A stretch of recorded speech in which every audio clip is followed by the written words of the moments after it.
Hi, my name is Christopher Cole, and Jesus was there when I was reading my Bible one day in Romans 10, and I used it to help introduce the gospel to a friend. I was just reading Romans 10, and God has been playing in my heart the difference between the heart and the head, and where He fits into all of that, making rational decisions or making decisions based on emotion. And as a teenager, trying to figure out what He's trying to do with life, it's a really intense process that I'm still trying to figure out myself.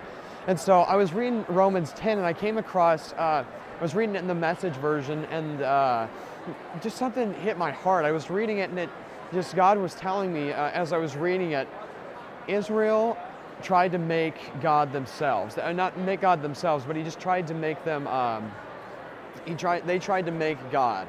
And that's not the way that they necessarily have to do it. That's not the way that God works. That's not the way that he really works at all. What God basically does is He's just there. We just choose to love Him. And there's nothing that we necessarily, although we do have to choose to love God, we don't necessarily have to choose to, He's present with us, and we don't have to make anything ourselves, just like Israel was doing. And so I applied what I was reading in Romans, and I applied it to this head over heart debate I have, and I just thought, we don't necessarily have to analyze God and look at Him and scrutinize God. That's not necessarily how we choose to believe in God and come across Him. What we really just have to do is we just have to say, I believe in God, and it's all an act of faith rather than a scrutinized, analytical piece of work as religion is as a whole. And so I was sitting there and I just thought about this, how it applied to my own life, and I felt God's prompting to talk to one of my friends who is a person who is very analytical by his nature. And this guy has been a very well-renowned atheist, and he's got a voice and he likes to say it a lot. He's not necessarily, it's his opinion is his way or the highway. That's the way that life is going to go. He's a leader that just takes charge in that way, and that's totally fine. That's the way that God created him to be. But for a person who's trying to evangelize, it's something it's a little bit intimidating. And so in that whole day, I was pretty worried because I knew that God wanted me to talk to this kid.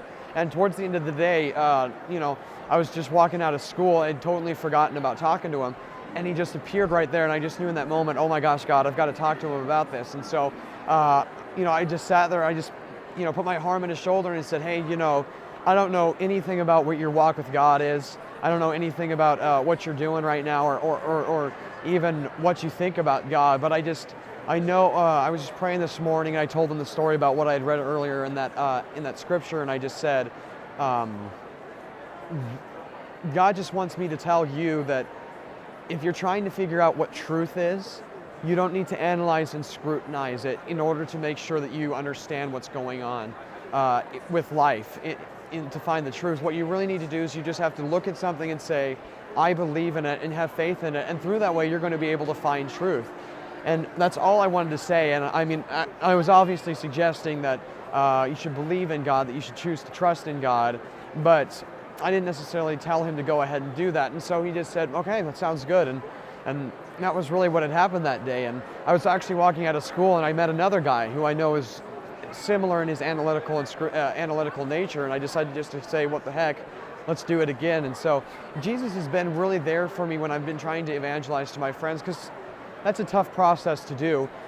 It's easier to live out. I feel like it's easier to show by actions what God's trying to do than to say, this is who God is to me, to people who are obviously atheists in their nature. So Jesus has just been there for me when I try to fulfill His nature, or fulfill His purpose and fulfill my own purpose in life, just as an individual who's really interested in evangelizing, and evangelizing to people that are totally different than me per se, and people who are looking for Christ, looking for the truth, looking for the answers, but are coming about it through an analytical, critical sort of way. And so God just was there for me when I am evangelizing to my friends and telling them about what He's done in my life.